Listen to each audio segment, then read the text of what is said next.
पालम येथील ग्रामीण रुग्णालयाचे अधीक्षक डॉक्टर 40,000ची लाच स्वीकारताना एसीबीच्या जाळ्यात।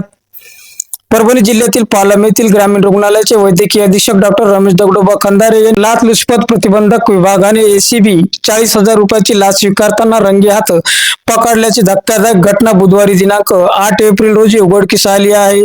या कारवाईमुळे पालमसह संपूर्ण परभणी जिल्ह्यात एकच खळबळ उडाल्याचे चित्र दिसून येत होते। नांदेड परिक्षेत्रातील एसीबी व परभणी एसीबीच्या संयुक्त विद्यमाने ही कारवाई करण्यात आलेली।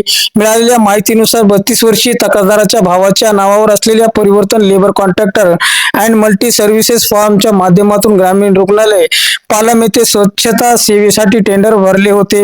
हे टेंडर मंजूर करून देण्यासाठी डॉक्टर खंदारे यांनी सुरुवातीला 50,000 रुपयाची लाच मागणी केली होती।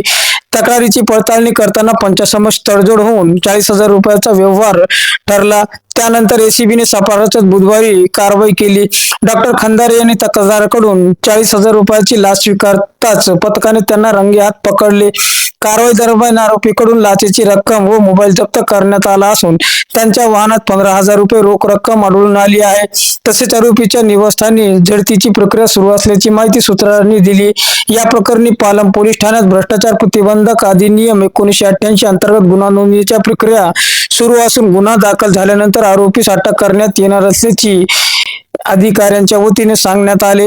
ही कारवाई पोलीस निरीक्षक बाबासाहेब थोरे यांच्या मार्गदर्शनाखाली पार पाडली असून उपअधीक्षक महेश पाटणकर पुढील तपास करत आहेत। दरम्यान या घटनेमुळे शासकीय यंत्रणेत पारदर्शकतेबाबत पुन्हा प्रश्नचिन्ह निर्माण झाला असून भ्रष्टाचार दिवसेंदिवस वाढत असल्याचे चित्र दिसत येत असल्यामुळे नागरिकातून देखील संताप व्यक्त केला जात असल्याचे दिसून येत आहे। जिंतूर सहार न्यूज चॅनलची बातमी आवडल्यास लाईक करा, शेअर करा, कमेंट्स करा, सबस्क्राईब करा। जिंतूर सहार न्यूज चॅनलसाठी मी शेख अलीम।